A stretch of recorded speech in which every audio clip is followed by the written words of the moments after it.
Hello,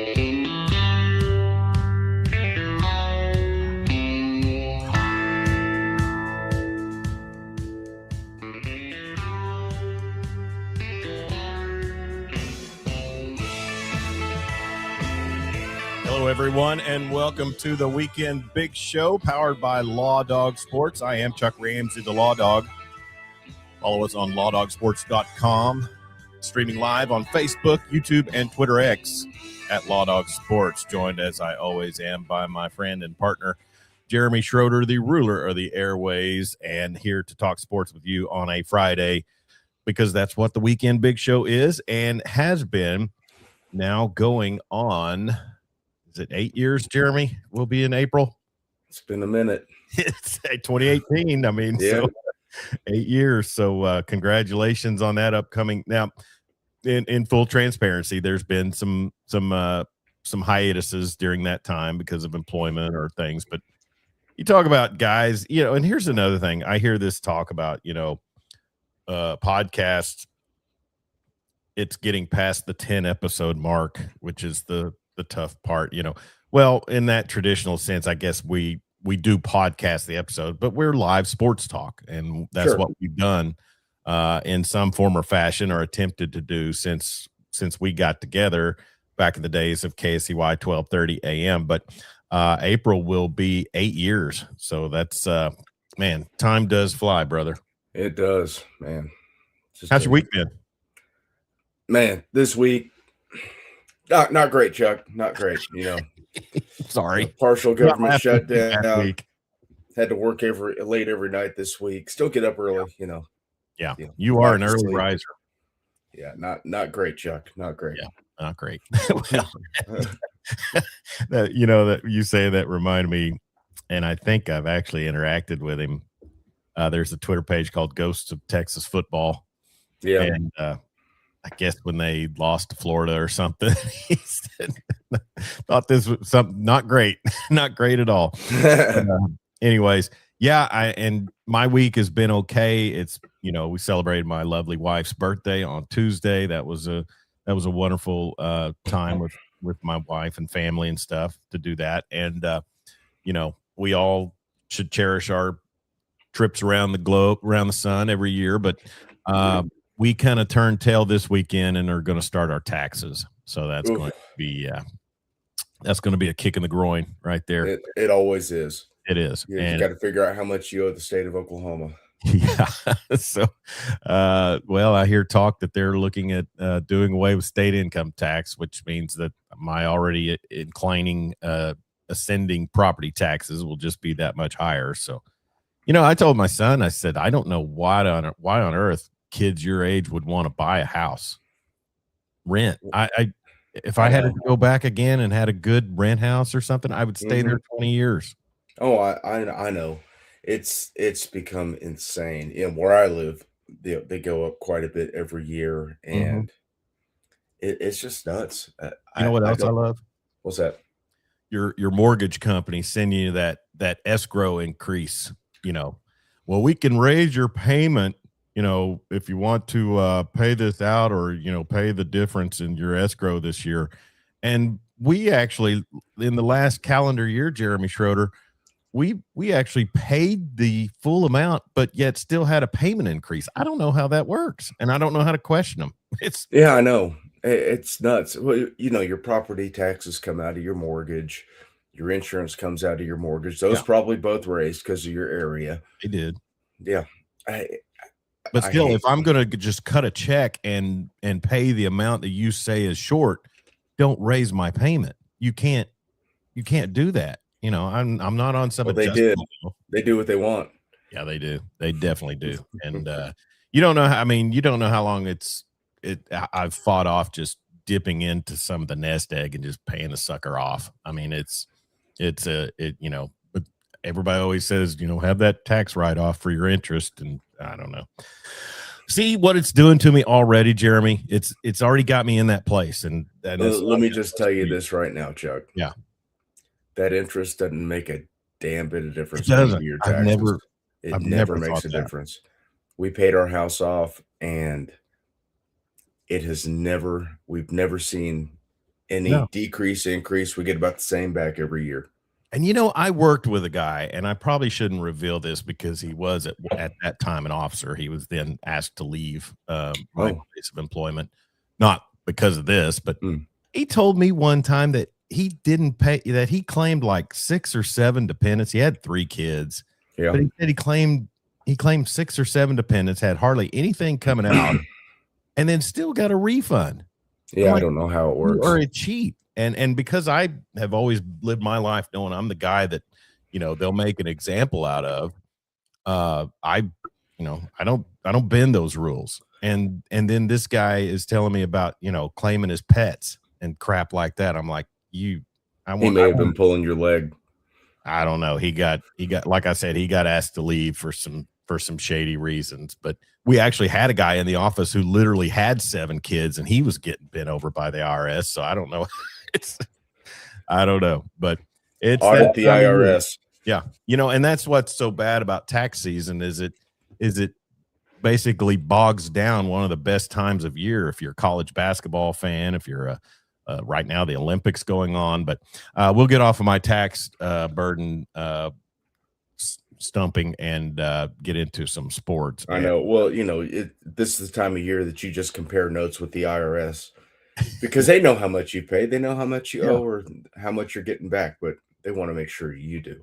Well, and I tell you something, it used to irk me also, and this attorney's wife has just become the subject of controversy this week because of a sentence that was really shortened, I guess, because of state law. But there was a certain tax attorney that used to advertise heavily on the sports talk station there in Oklahoma City. I think he was Norman based.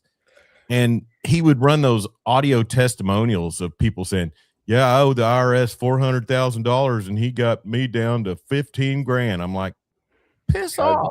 How'd you owe the IRS I'm the one that has to pick that up. Yeah. Because you don't want to pay for the excise tax on your boat.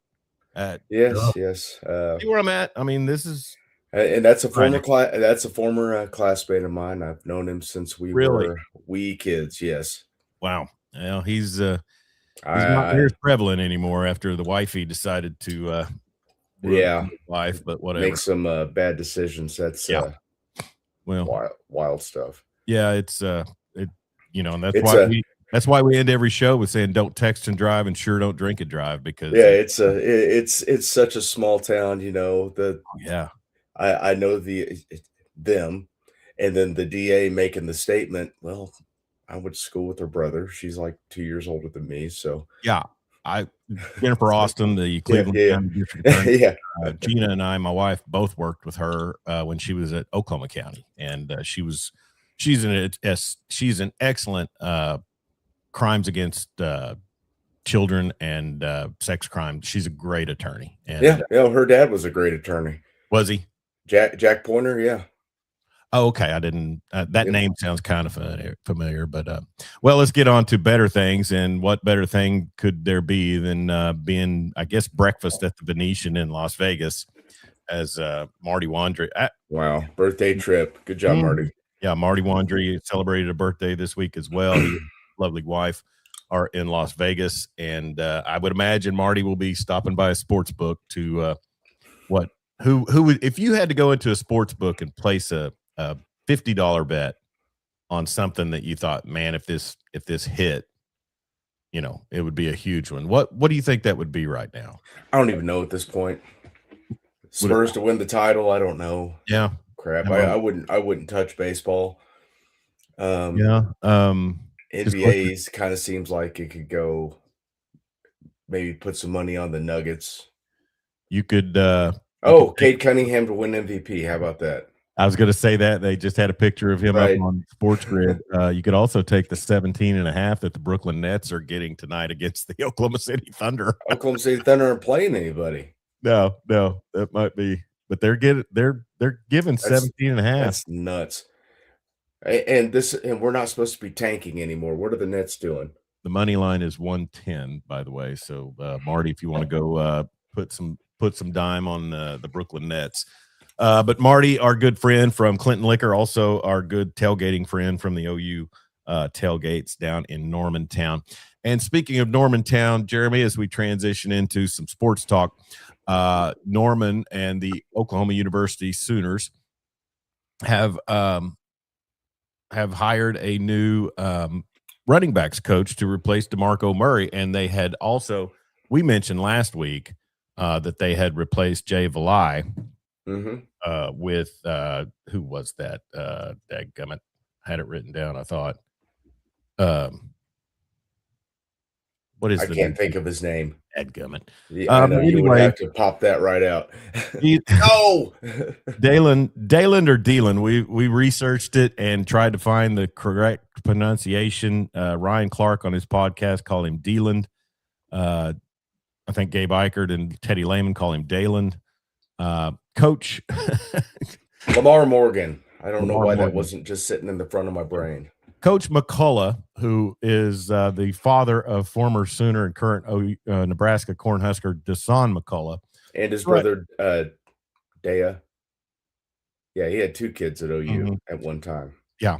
And so he takes the reins as the new running backs coach coming to Oklahoma from the Las Vegas Raiders, where he coached Ashton Jeanty. Their high draft pick from the 2025 draft. Go ahead. We're just going to pronounce names any which way, huh? Well, that was more of a throat clog problem. Oh my gosh, that was the repeat on that. Same, yeah, all week. Fire hazards and hey, real quick before we get into football, shout out to all of the firefighters fighting grass fires throughout the state of Oklahoma and in Texas. Just terrible conditions, and when you get those winds up to 40 and 50 miles an hour, it's really, really tough. And honestly, Jeremy, and if you could do it without harming people, livestock, or property, if we could burn every cedar tree in this state, I would be for it. I would sign off. Yes. I can't do it anymore. Get ready to move to the desert. I can't do it anymore. I'm telling you, if El Paso wasn't a war zone, I'd probably look for property down there. But anyways, so Dealand McCullough starts as the running backs coach. I think a lot of excitement coming around that hire. And then also, in this day and time, Jeremy, your assistant coaching marketability is going to be based on how well you recruit. And so obviously he got some nice praise from some former stops that he was at, particularly Coach Freeman at Notre Dame. Marcus. Yeah. Thank you. Names running through the noggin today, but obviously did some fine running back development with the Irish, Jeremiah Love. They've not struggled in the running game in the last 5 years. Not at all. It's a fantastic hire for OU. I heard they were wanting to go after the Looper, but the buyout was going to be an issue. But hey, man, it says a lot about the program when you have a father who had 2 sons play at OU. Both of them transferred out, but the relationships were not affected. Yeah, because Dad's perfectly fine coming and being the running backs coach at Oklahoma, and I think it's a fantastic hire. Jim Nagy's fingerprints are all over this, as well as Lamar Morgan. Now, Nagy's a Michigan man, whatever that means. And, he went and poached their corners coach, and now we got a running backs coach that is going to improve the room. He is. The room's going to be better. Because they have not been devoid of running back talent. I mean, nobody would look at Taylor Tatum and think, man, what a bum. Michigan looked at him and said he's a bum and moved him to safety. Well, that's true. So, there have been, Tory Blaylock, Tawee Walker, Xavier Robinson. Yeah. I know, would DeMarco be on the hook for the kid that, well, I know if the kid gets in trouble, it's not really DeMarco on the hook. Who was the kid from Millwood that you were just, was it Mikey Anderson? Mikey Henderson. He was Did he play at Millwood? Right? Yeah. Was he a Millwood kid? I can't remember. I don't remember. But no, I wouldn't just put total shade on the DeMarco Murray era. I'll just say this: Demarco, much like any other player or position coach over the past 3 seasons, did not flourish under the former offensive coordinator. You know, with I mean, just and then I don't know that the new one was really ready for the task at Mikey times. Henderson's from Ranch View, Carrollton, Texas. Okay, well, there was a kid from Millwood I thought that kind of got wrapped up in that whole thing. That Mandrell Dean? no. I got a story to tell you sometime off the air about Mandrell Dean and a car, and maybe I've told you before, but I think I summarize or hypothesize that it's a connection that I had with him back in '91 over a vehicle. So I'll tell you that story off the air. All right. But Mandrell Dean, the great former athlete from Oklahoma City Millwood. But no, like I said, I wouldn't put total shade on DeMarco's tenure at running back. It's just something just never clicked. And, you've got to have cohesion in an offensive staff and an offensive unit. And it has been visibly vacant ever since Eric Gray stepped off campus. Yeah, Eric Gray. You said that last week. Yeah, you have you bring in a new coordinator, Arbuckle, shiny new toy, all the bells and whistles, and you don't let him hire his own staff. Yeah. And that was the first thing they should have allowed him to do, was to bring in guys. If he wanted to keep Beadenbow and that was his choice, fine. But receivers coach, running backs coach, tight ends, those are going to be the biggest. Those are going to be the biggest positions that he's got to fix.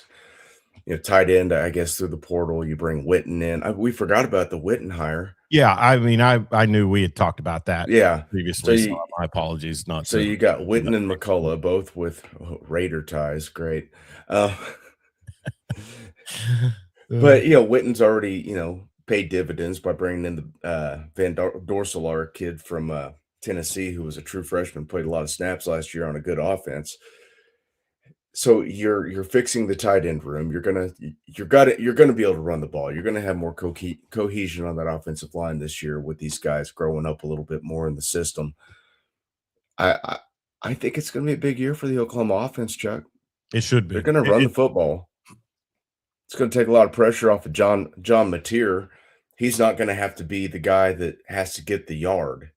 Yeah, which is just that's a lot to ask of a quarterback. It takes in the SEC. It takes a toll over the season. He's not Cam Newton. No one's Cam Newton. No, Cam Newton is Cam Newton. It caught up with Cam Newton as well. And Cam Newton was great in college, but sure, yeah, this is not the type of guy you want to do. Yeah, every once in a while throw a draw in there, a little quarterback power. Great. That doesn't need to be your power package. No.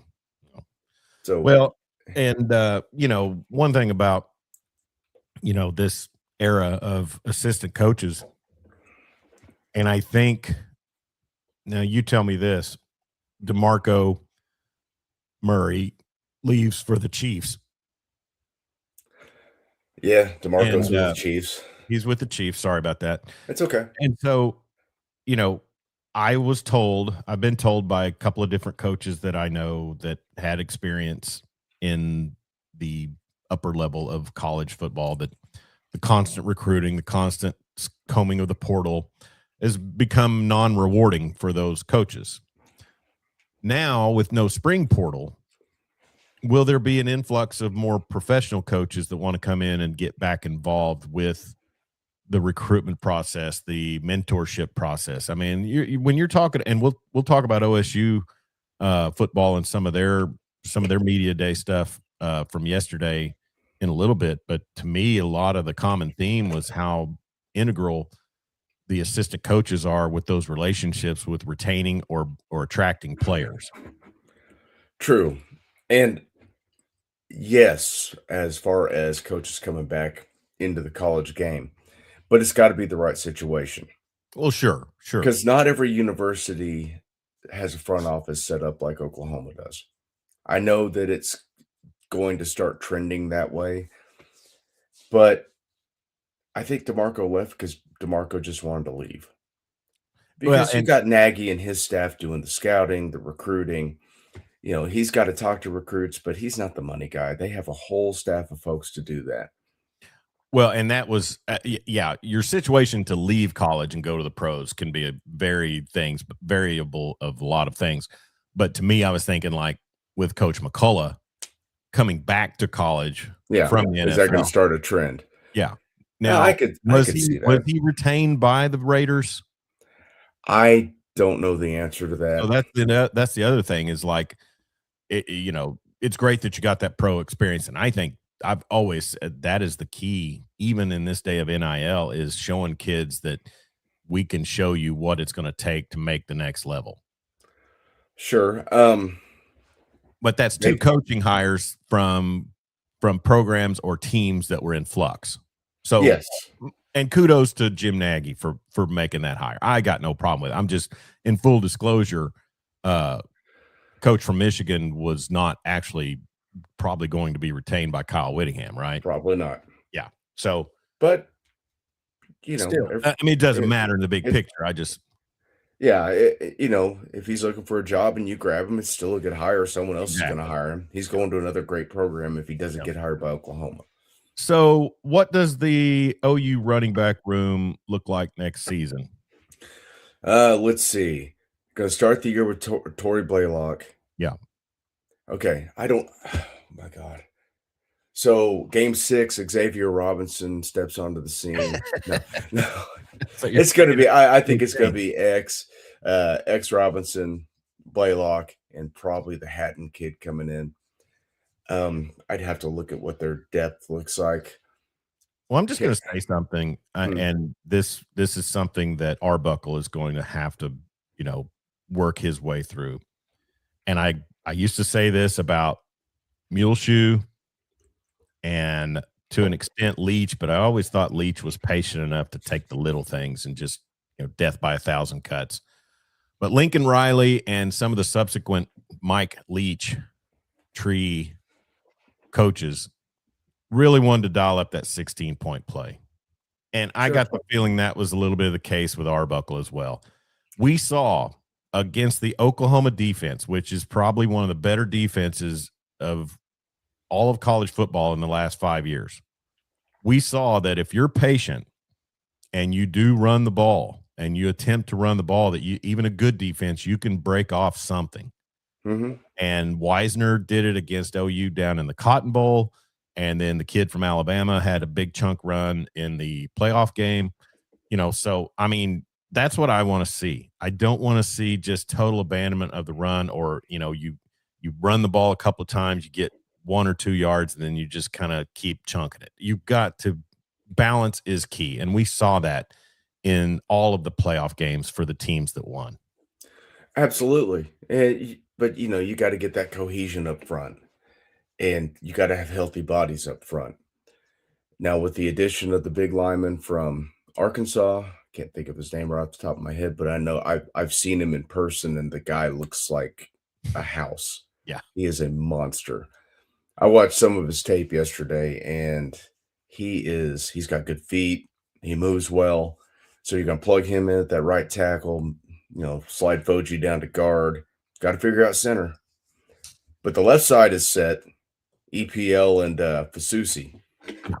So, it's all about cohesion. These kids are going to learn together. It has to be there up front. They haven't had that in 2 straight seasons. And I'm not saying the struggles in the running back room are totally on Demarco, but no, you struggle.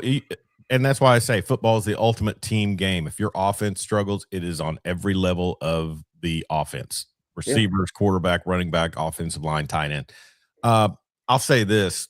I've heard my entire adult life, Jeremy, that offensive linemen love to run block. You better get that going. I mean, that's you got to get those nasty. Run the damn ball. Run the damn ball. Exactly. So it'll be interesting, and it's a good hire, and it's a nice hire here in this time of the off season, I think.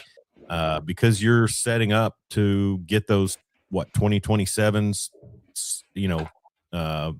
lined up and sealed and then also kids that are going to be God, Jeremy, they're 2028 and 2029s are in high school. I know. They're going to 2028 committed. Yeah.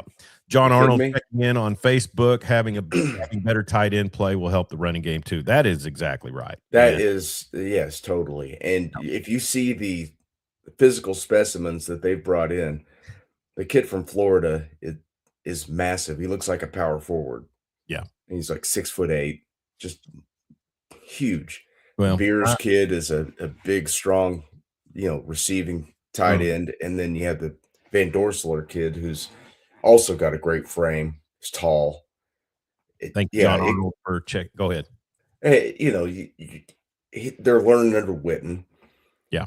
And if you watched a lot of the Oklahoma offense, they do a lot of insert blocks with tight ends in motion. Cannick couldn't do it. Yeah. And there's a lot of nuance to blocking. You don't just go up there and get in the way. There's technique, there's nuance.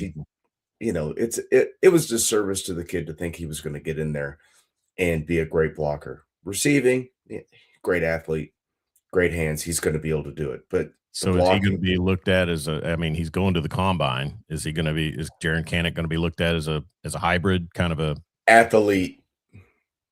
Well, I always thought Josh Norman's career would have flourished. I didn't know if he needed to put on a little more weight or he had a decent NFL career with the Chargers. Yeah, he did. He did. Dan Narva checking in. Thank you, John Arnold, for that comment. We appreciate it. And everybody keep the comments coming in. Dan Narva checking in from the second floor of Hacienda Narva in Michigan. So how the slots playing up there today, Dan? So I texted Dan, or I guess our group thread, and let Dan know that I think Sparty broke Mick Cronin at UCLA the other night. He ejected his own player. And he should have. I had no problem with that. Yeah, there was a lot of scuttlebutt on the debate shows the next day, and I think there's reasons why certain talking heads are going to take the player's side each and every time, but it's your team, and you have to answer the questions as to why that kid. I don't know if I'd have ran him out to the locker room, but I probably would have said go to the other bench. You're not going back in. But Sparty put the whooping on him, and that's probably what brought out a lot of that. But we're seeing a lot. I mean, you had the St. John's Providence crap last week. I mean, college basketball needs to get a wrap on all that. Yeah, you got it's basketball. Come on. Yeah. So, anyways, OU football looking to be, increasingly looking to be placed in good hands and nice hires, and not a lot of preseason respect going in by some of the prognosticators that I've seen. About a top 20 ranking, and then I've seen 15. I've seen about an average about 15. So a lot of the with that. What were they last year? 19th? Made the playoff. Yeah, for sure. Dan Narva says that was a 50-50 call. I think maybe a bit much to embarrass him in front of 15,000. Now, like I said, you pull him out, you don't make a spectacle, and it's going to look a lot worse if the kitty shove comes down on the the basket stanchion and snaps his leg like a twig. And that's why I hate those. I hate those. Those hang the goals from the Raptors. Don't have that base down there. I mean, the horror. I can only imagine the horror that Paul George went through. The humanity. The humanity. But no, those bases like that, and those breakaway plays, you do have to probably say. It's just, man, it's a character thing. Yeah, you're getting your ass beat. Just take it like a man. It happens. Mm-hmm. John Arnold bringing up the popcorn machine fire in Normantown, and kind of sparked a win for the OU men. It encapsulated the Oklahoma season. Yeah, hopefully a lead, and hopefully kept popcorn machine fire. Kept the tenure of Porter Moser intact. Of course, I don't think they're going to fire him. I think they're going to give him another shot with some money. Who's out there that you would go get? I mean, other than an unproven D2 or FBS or not FCS, but mid-major. Well, the Facebook crowd seems to think that Calvin Samsung's going to come back. I think Kelvin is 70. He's coaching in sweatpants, and he's not long for the bench. Yeah. Quantas White's coaching somewhere. Bring a younger guy in who's got ties, Go get and Kellen. just What's wrong with Kellen? I don't know. Has he run his own shop yet? He's learned from a great one. I mean, I don't know. Yeah, I don't remember Heart Hustle Hardwood as fondly as you do. Wow. I mean, he's had great success with it, but I just want a good product, just a good product. Play Yeah. hard, Well, win games, they make got the boat race in tournament. Knoxville the other night, so that's going to I've be. I've got low expectations for Oklahoma basketball. If you get to the tournament and get into this, at least get into the field of 32 every year, I'm satisfied with that. I don't ask for a whole lot. Yeah, I mean, there's maybe a run to the Elite Eight every 3 or 4 years. Yeah, make your odd Final Four. Who knows what can happen? But I mean, But I look at the landscape of college basketball, Jeremy, and I mean, you know, uh, and Texas Tech suffered a really heartbreaking loss the other night with JT Toppin tearing his ACL that's awful. in Tempe. See any relation to Obi? I don't know. I've heard hear that name and I think of either one, so I haven't efforted that. But Because I saw Toppin, and my immediate reaction was, "Oh, I guess he got to stay and was able to go back to college." yeah, Like, oh wait, he's no, like probably not Charles the same guy. No, but we'll kind of last week we teased a big signing by Coach Cal in Fayetteville that came to fruition that I think On Three had put out there or somebody, but no, it's funny in college basketball how the landscape has changed over the years. I mean, Baylor is what 3-4 seasons removed from a national title, Mhm. and they look awful this year. I mean, NIL is changing the landscape of so many sports, and obviously it looks like NIL and coaching is really making OU baseball power this season. Tell you what, put the whooping on TCU this Boy, week. they mowed through that festival down in Arlington. Yeah, they did. Yeah. Let's go, Skip. Actually, New Mexico State, I think, gave them their toughest toughest battle. But the Diamond Sports are getting underway, and then also today, I think, Jeremy, is opening day of spring training games for Major League Baseball, and we had John Moore on last week to help us preview the Texas Rangers. And if you want to catch that and you missed it, be sure and go to our YouTube channel and check out the video with John Moore there on the channel. Well, change in Stillwater, Jeremy, has come and is kind of settling into place. And I like the hire. I think it was a great hire for OSU to hire Eric Morris from University of North Texas. He really had a strong product there in Denton, probably even stronger than the salad days of Seth Luttrell for the Mean Green. And good on Morris to know, hey, I'm hot. I need to go. Oh, strike. Good on him. That was Seth's issue. He didn't know when to get. Yeah. But hey, you learn from people making mistakes, right? You can always hit those group of 5 schools on your way down. Yep. Move up while the trending is upwards, because loyalty, is a funny thing in sports. But anyways, I like the Eric Morris hire. I think, it's interesting some of the other candidates when you think about who was going to replace Mike Gundy. I know at one time G.J. Kinney down at Texas State. It seemed like it was all based on I-35. It was going to be trailer at UTSA or corridor of coaches. Exactly. And all roads lead to the Highway 51 exit. But Eric Morris steps in, and then he brings a lot of staff and a lot of players from North Texas. And I think I saw a graphic this week, Jeremy, 51 transfers in. It's the Indiana model. You go to heck, how many did they have transfer out? Like 60? Yeah. I mean, they had a skeleton crew at the end of the season last year. Oh, God bless those kids for playing out the string. Yeah. But that's going to be the model anytime you have a coaching change. Sure. And it's just going to be just a brand new – it's going to be a brand new roster, and it's going to be full of guys that have played a lot of college football. And if you're going to model yourself after a program, why not Indiana? I mean, that would seem to be the blueprint that would work, just about anywhere.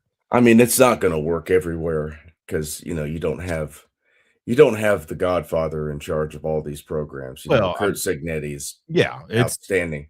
yeah, there will be some failures, but let's go here. Go ahead and hear some audio. This audio courtesy of OSU Athletics, and this is quarterback transfer Drew Mestemaker talking about his recruitment into and following Coach Eric Morris from University of North Texas. No, I mean, I knew the whole time, like, Coach Morris was going to be a huge factor, and wherever he went, like, that was probably going to be where I was going. And I was learning new things about myself on social media every day, that I was, getting this much money from this school and this much money from this school. Like, it was all stuff that I wasn't even thinking about. And, but I told Coach Morris, I was like, Coach, I want to still see what's out there, because, I never got recruited out of high school. And it's like, I just want to see what's out there. But it was a pretty quick recruiting process, and I made my decision pretty quickly. So Drew Mestemaker talking about his following of Coach Eric Morris from the University of North Texas. And you would feel, I mean, I know you and I and what we talk about with sports, and the people that take a chance on you will always, I think, in human nature, get the benefit of the doubt. You would hope, because he didn't start a game in high school, did he? I heard he was a backup, and he walked on at North Texas. Yeah. And then, the rest is history. Leads FBS in passing. Had a fantastic season. It's got a little funky throwing motion. Kind of carries the ball a little low for my liking. But hey, if you're going to transfer to a Power 4, why not go to the P4G7 conference that is the Big 12, home of wayward orphans? Well, and you're going to have opportunities to air it out, and I think Eric Morris knows that as well. We know the offensive capabilities of the Big 12 regular season. I love the story, and if he comes in and has a whale of a season and is a Heisman candidate, that would be outstanding for everyone in black and orange. I didn't watch enough UNT last year to know exactly what the pluses and minuses were. Like you mentioned, he may have an odd delivery, whatever the case might be. They ran the ball down the throats of the American Athletic Conference opponents that they played. He aired it out. We'll hear from Caleb Hawkins, the former North Rock Creek high school running back, transferred also. But I'll say this. Eric Morris and those players in that backfield are what had North Texas in any semblance of playoff talk. And there was some playoff talk. There was, yes. They had a great season. Yeah, with those group of 5 slots that were entered in there. But, they lost to South Florida, I think, at home. And South Florida obviously showed some things last season, that they had the Jimmies and Joes. Obviously, Florida, good place to recruit from. But, it's all just dependent on how it transfers in. And I think it's like with the Ben Arbuckle thing. They just, onslaught of offense out at Washington State. It's an adjustment period in Norman. So, and I guess really, like you said, the fertile fields of offense in the Big 12 are probably something that will benefit that whole staff. Yeah, and we saw it with the when the Red Raiders made the playoff. That offense was, they didn't see defenses like that all season. Apparently not. And that was a Big 10 defense. That wasn't even SEC, Chuck. Doesn't mean as much. Oh. Yeah, you're right. And Oregon, I don't think. I mean, they got guys. They got guys. Yeah, and nothing to take away from the Ducks, but it wasn't like they were going up against Georgia or Miami or anything like that. No. But, and then it's, I don't know.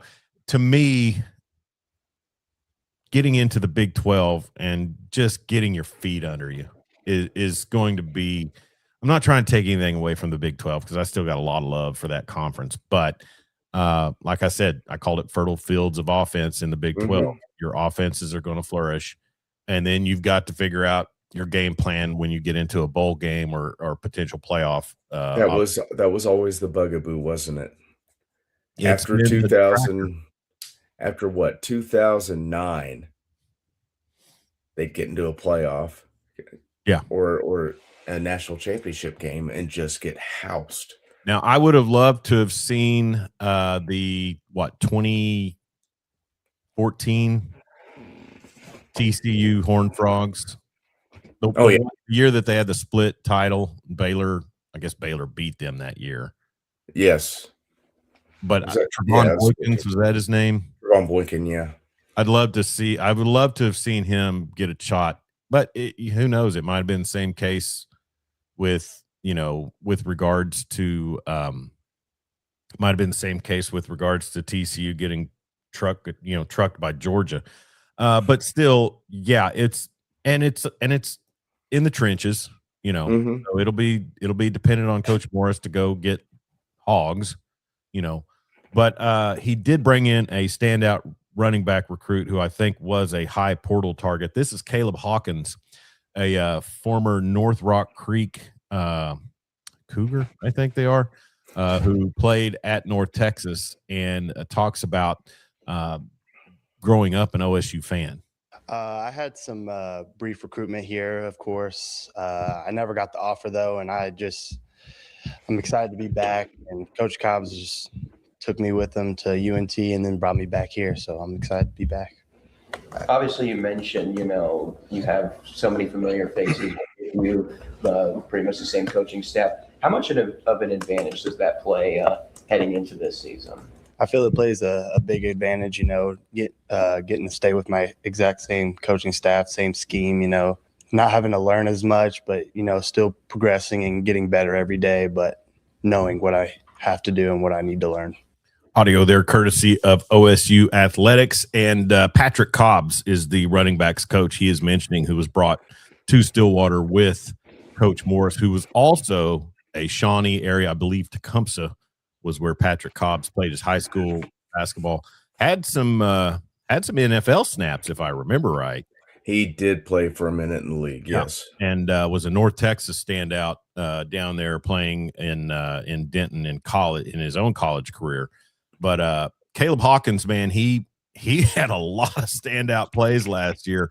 He was, I think he got a lot of helmet stickers on College Game Day Final last season. So a big name in the portal for OSU and Coach Eric Morris. But still, we talked about it.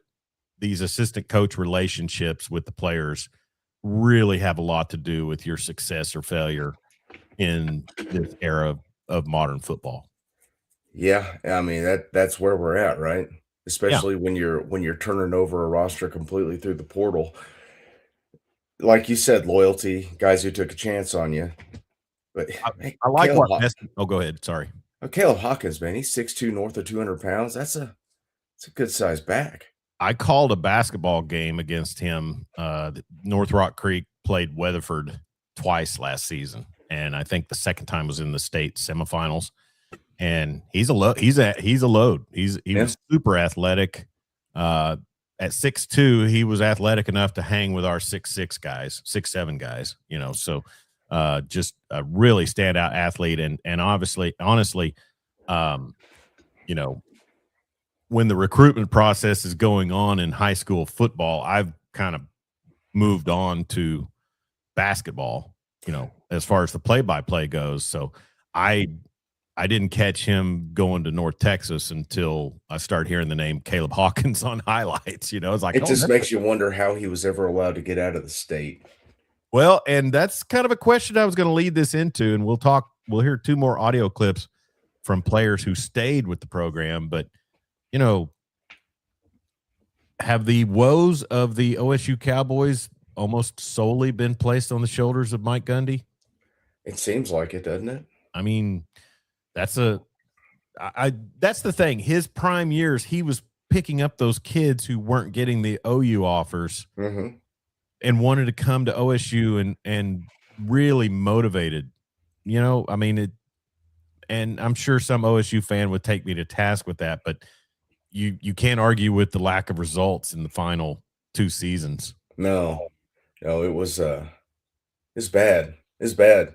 It's like, it's not going to take much to be better at No. Oklahoma State. What, they won 1 ball game last year, Oh yeah, 3 the year before, not a single conference game in 2 haven't won a years. conference game in 2 seasons. Their only FBS win is against Arkansas. Sorry, Connor. And that was double up. Was that was overtime? It was an overtime game. Yep. Yeah, So, it's like you said, it's a low bar and lack of talent. It just kind of seemed like when Gundy lost a lot of his fire when he wasn't able to run the offense. Yeah. And it just every year it just got a little bit worse, and then finally the bottom fell out. Well, when they lost Jim Knowles, yes. That Where is he now? Tennessee.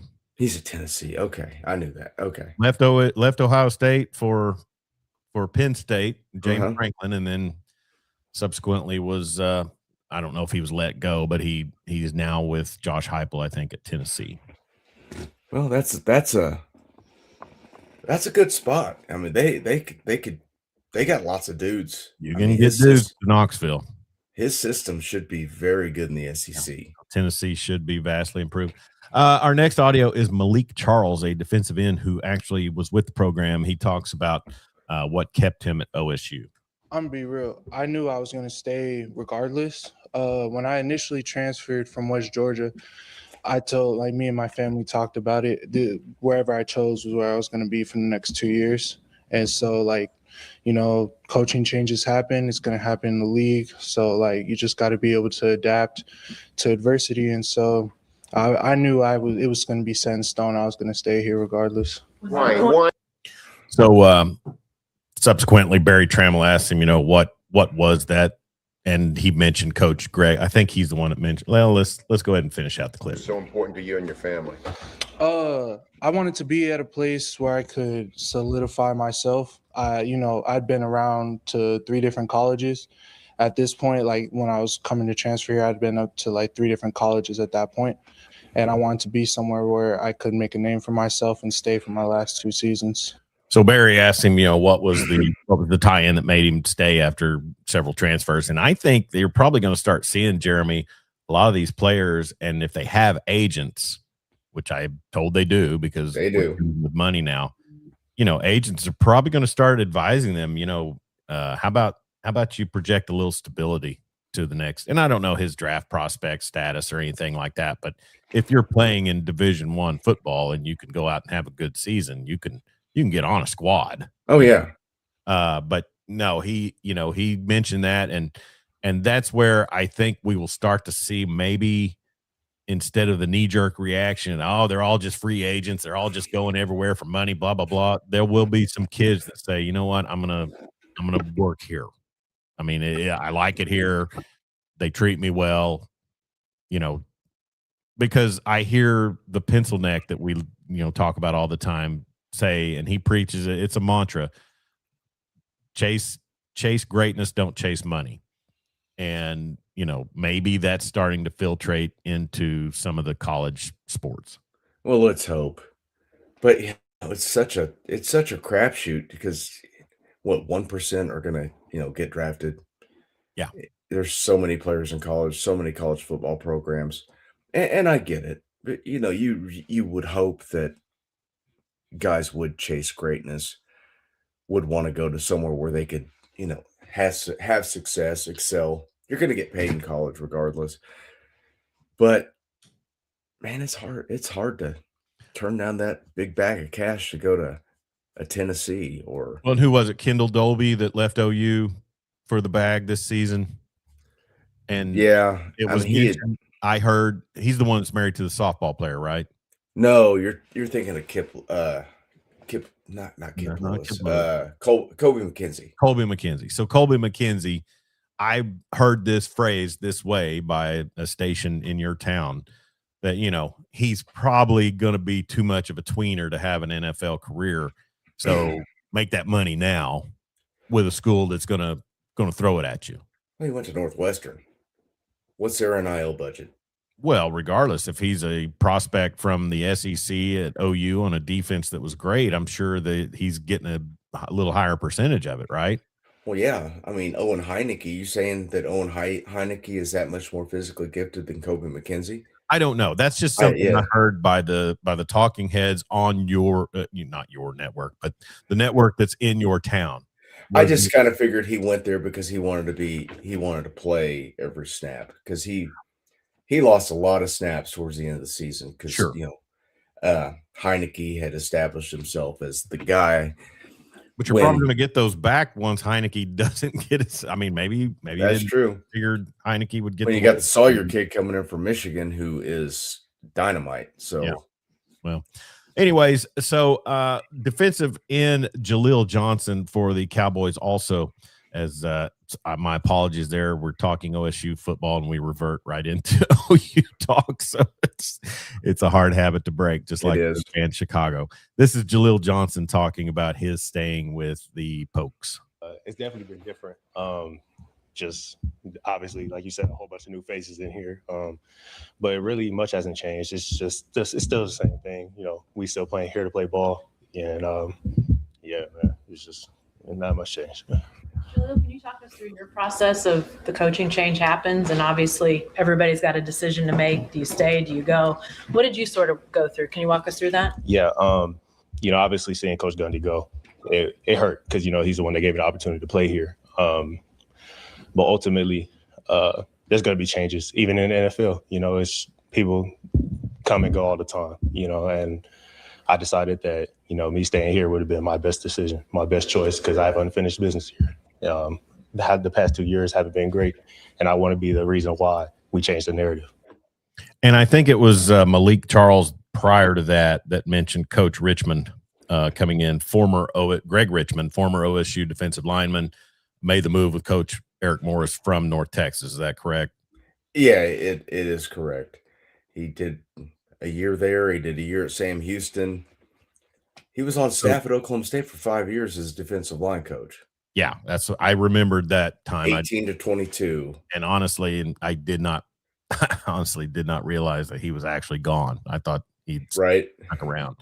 And like I said, there'll be nights where there'll be games where OSU has success, and you'll look at it and probably OSU fans will be saying, why couldn't this have just been Gundy? Why couldn't this have happened, in Mike's 21st, 22nd, 23rd years? And I'll ask that question because I think you can win in Stillwater. I think you can win in the Big 12. But he did. He did. Yeah. But I sometimes, man, it's just time to go. I think anybody can look at that situation and say, yeah, it was probably past time for him to move on. Kirk Ferentz still at Iowa. And it's been time for him to go. He got him in a good bowl. I mean, they perform. I mean, they're not in the SEC. They have made some Big Ten titles games, but yeah, I get what you're saying. And coaching, like we've said, it's a young man's game now, or else you're the most energetic geriatric that's ever walked the face of the earth. I'd be interested to know what Pete Carroll could do on the collegiate level in this era. I say let's not worry about that. He's pushing 80. I mean, he could maybe run for Congress, but I think probably coaching's probably the game's probably passed him by enough that he just. I totally expected you to say he had NIL back in 2005. He didn't. He sure did. He had prior experience. Houses and cars and cocaine. Kevlar for the kids at practice. Oh, Lord. All right. So OSU football had a lot of immediate availability yesterday. So it's good to see that their future quarterback, and then also, and that's assuming that Mestamaker is going to come in and win the job, and I know they'll say it's a competition, but sure. And Caleb Hawkins, great story on him as well when you look at his totality, and then also the players that stayed to get their perspective, and particularly on the defensive side, because I think I think there were times last year that you could see in the OSU games that they could go out and compete some. Yeah, for But at least a half. When the offense just is giving you absolutely nothing because they're down to, a fourth string quarterback, it's A tough. wide receiver. Exactly. All right. So college football always on the burner here at Lawdog Sports, the Weekend Big Show. Be sure and help out our sponsor, CCW Safe. They'll help you out as well. 100% criminal defensive costs covered up front under some plans, no occurrence limit as well. They are legal self-defense coverage with plans starting as low as $19 a month. Use the link in the scroll down below or the link in the description of this broadcast and check out CCW Safe. Self-defense support with deep expertise, personal care, and self-defense coverage that goes way beyond the basics. Trust the team at CCW Safe. All right, Jeremy. So basketball catching on, and we're starting to wind down college conference play. We'll be into March Madness before you know it. And then also the NBA getting going. As I mentioned, Marty Wandry in Vegas at the Venetian, that 17.5 point spread for the Thunder is now up to 18.5 is what I show. Mavericks and Timberwolves, that'll be a good one tonight. Is that going to be on ESPN? Cooper Flag's out, so it won't be very good. No. Yeah, it is an ESPN game. These networks that have doubled down on all of this coverage, because you get so many more NBA games on a network basis now. And so many teams are just sitting players out and load management and injury reports and things like that. It's got to suck to try to go to advertisers and say, invest in this game. It's the Lakers versus the Knicks, and it's the second night of a back-to-back for LeBron. So let's pony up the money for this one. Okay, so I'm seeing that Claxton's a game time decision for the Speedy. Yeah, no, Nick. Yeah, Speedy Claxton. I don't understand how it's an 18.5 point spread when AJ Mitchell, Shai Gilgeous-Alexander, and Jalen Williams are all out. Yeah, they've been impressed. They were impressed with the Oklahoma City Blue, apparently. Michael Porter's not out. Yeah, that's like I said, I'd probably throw a dime out on the Nets to cover that 18.5. I think I would too. So Marty, if you're still listening at the Venetian, check that out. Holmgren is in. I don't know. It's going to be interesting, Jeremy. Yeah, a lot of too big lineup just because you got to have one guy that can score the ball. Going to see a lot of Wiggins. I guess you got the kid they got. McLean. Yeah. Wiggins. Yeah, I mean, Wallace. with some of the injury issues, he's getting his run. I mean, he's not going to have to worry about minutes as the adjustment, right? No, he's going to get lots of minutes. AJ Mitchell's deal. That's where you want to see a kid like that be able to come in and take over, right? Yeah. Oh, definitely. I just wish AJ Mitchell was healthy. Yeah. Yep. And so, anyways, the NBA. With, like I said, dealing with injuries and load management and injuries that are part of load management, whatever it might be. But like I said, you've got a marquee matchup tonight with the Mavericks and the Timberwolves, and no Cooper Flag. So that's no bueno. Yeah. I heard something interesting the other day about the Mavs.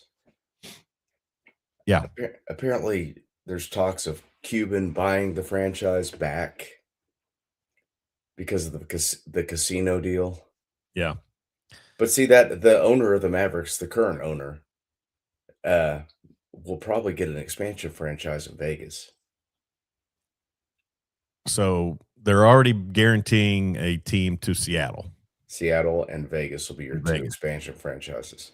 And the talk was when they traded Luka Doncic was that it was to tank the program and force the hand of the Texas legislators to I'm going to speak clearly eventually. That's okay. We're all struggling this morning. Texas Congress to pass gambling in the state of Texas so that they could build a massive resort that would house the Mavericks. Does Mhm. that sound correct so far? Yes. So Mark Cuban, does he still have the assets to purchase an NBA team? I mean, I guess what he sold it for, but I'm sure the price has gone up. Yeah, I think he's already he's still a minority owner. So you just buy back. Buy back enough shares to control interest. I don't know how any of that works. How's he going to manage that and have a presidential run is my question. I don't know. Cuban's that's Cuban's a little goofy, so yeah. Whatever. The Mavs were better when he owned them. I think they should just that's a definite. Definitely don't. The NBA does not want to move a team out of Dallas. That's a major media market. I don't know why. I don't know why any professional sports team would want to play in Vegas. It's a transient culture there. You're not going to have. I mean, you've got enough corporations that want to entertain people, right? Oh, sure. I mean, and that's where Oklahoma City is going to get on the struggle bus. Jeremy, you had two major oil corporations bail. Yeah, I know.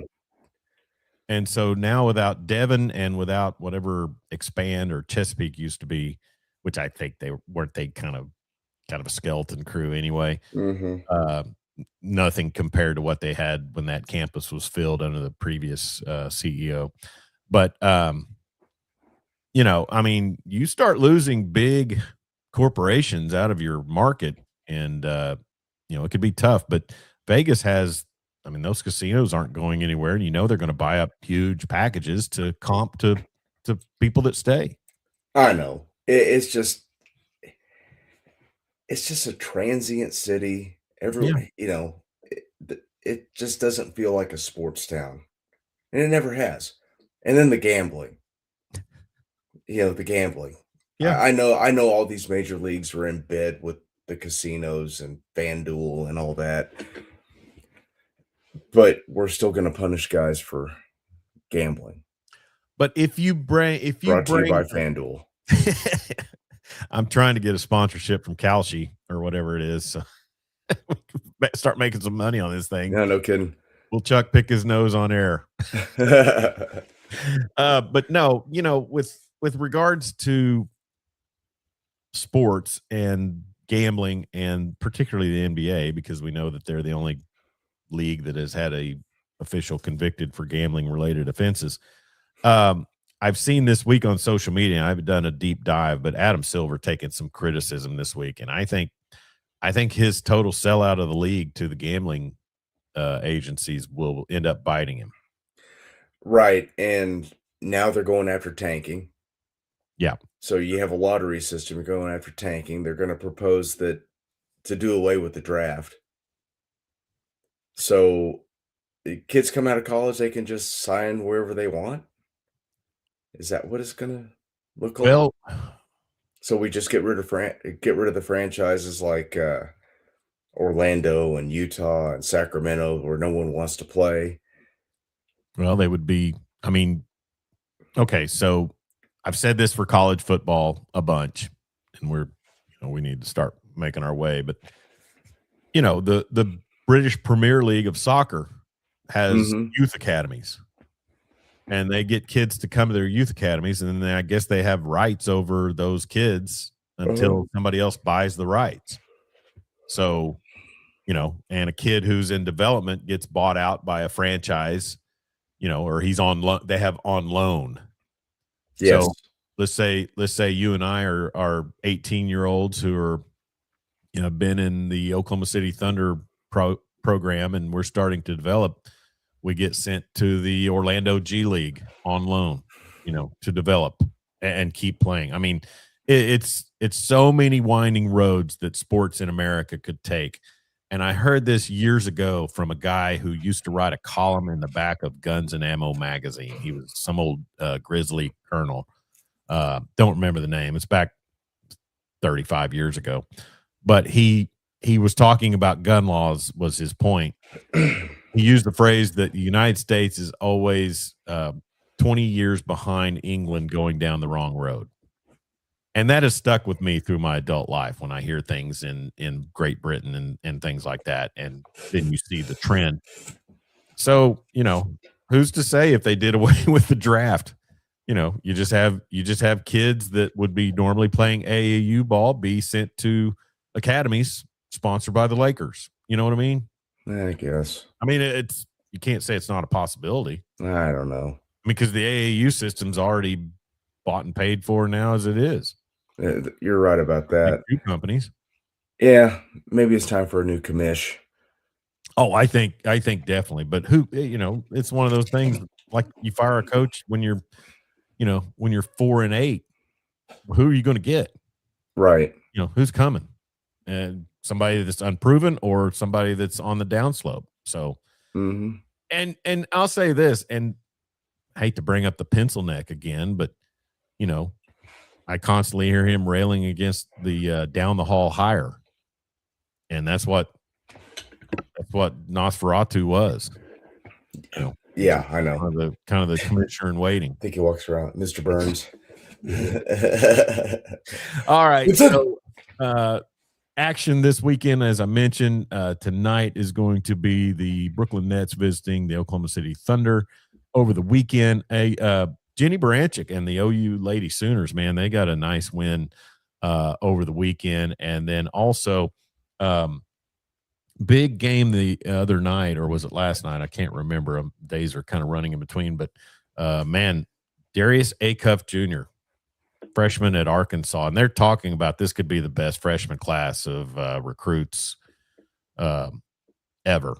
I mean, it's so much talk, but big night. I think 50-some points against Alabama, but they lose. And then also, let's see, looking at I'm going to be so busy doing taxes, everything's going to be on in the background, so who cares? Awesome. Yep. And then also real quick, Darren Peterson, the Kansas recruit, Aaron Torres put out on his newsletter that he is played in 15 of their 26 games so far this season. Mm-hmm. And then the other night against OSU, he has 23 and a half and then plays 2 minutes in the second half. I mean, that's the road we were talking about that you don't want to see collegiate sports take right there. And we're on it. Yeah, but I mean, apparently, his agent is calling the shots with his Darren Peterson. Hits a 3 and subs out. Yeah, I mean, just they clipped it and showed it. He and plus, I tell you, it grinds my gears. He just how long was he just standing there on his spot? I don't. And gets the ball in an uncontested 3. It's like, what were you? I know guys penetrate to the bucket, but good Lord, be in the vicinity. He had all day to shoot a 3. Yeah. But no, played in 15 out of 26 games for the Jayhawks. 403 total minutes this season. His teammate, Melvin Council Jr., nearly 900 minutes on the season. I mean, that's just stay fresh for the draft. Yeah. Well, I mean, but it's Kansas. Thought that NIL bag was enough, to get you motivated to play. That's what we were told. Well, my problem, I guess I just want to see where this goes. Are NBA GMs going to be turned off by the fact that he pulled this? Is it going to affect his draft stock? Not when he works out. No. I mean, he will bite them in the butt. Sure. I promise you that. Yeah, he'll do something. Did you see LaMelo Ball? I assume it's correct. Did you see his vehicle crash into some car? I did. Wow. Mid-season. Downtown Charlotte. Charlotte. What is it? Jacksonville and Duval County? Duval, yeah. That's all I hear. People talk about Duval this, Duval that. And kudos and rest in peace, Super Sky Point, whatever you want to say, to the late great actor Robert Duvall as he took the next step to eternity. And man, Jeremy, if you're on Facebook very much, the Lonesome Dove clips have been really resounding. And I've probably watched that. And I love Lonesome Dove in all transparency. Love the show. But that bar scene where he smacks the bartender has been on heavy rotation on social media. Just an amazing actor. I loved him in Network. He was great in everything he was Yeah. in.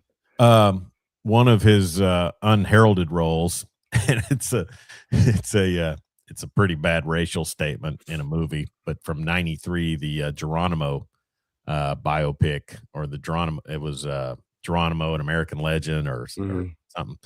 Jason Patric, Matt Damon, and Robert Duvall, and Wes Studi, a member of the Cherokee Nation up in Tahlequah, played Geronimo. And if you go back and watch it, I'm not going to repeat the line, but Robert Duvall makes a statement about Texans that's very, very racially charged, and always kind of made me laugh. But just odd timing back in the '90s to air that. But anyways, super sky point to him, and then somebody else. The leader, this singer of Three Doors Down. Oh yeah. I don't know. I can't remember his name, but that guy. Yeah, I can't. I remember seeing it and like, man, that's awful. They were young. Superman, right? Yes. And then the big Here Without You. Yeah, that one. All right, Jeremy, what do you got going this weekend? Brad Arnold. Brad Arnold. I couldn't think of that. What's on your agenda for the weekend? Get some rest. Man, I'm tired.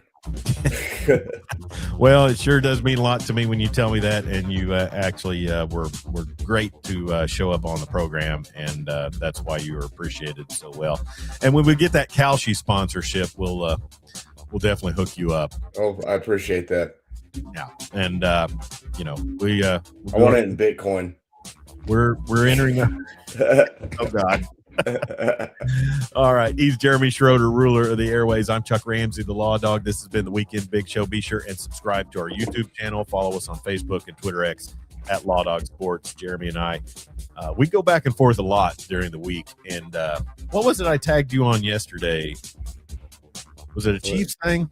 Well, let me look at it right here. No, that's old. Why? It's just showing old notifications, Sal. I can't even remember. Maybe it was was it a Cubs deal? Nick Castellanos was released by the Phillies. That was last week. I thought I tagged you. Oh, maybe it was on Facebook. I tagged you. Maybe. Yeah, I can't remember.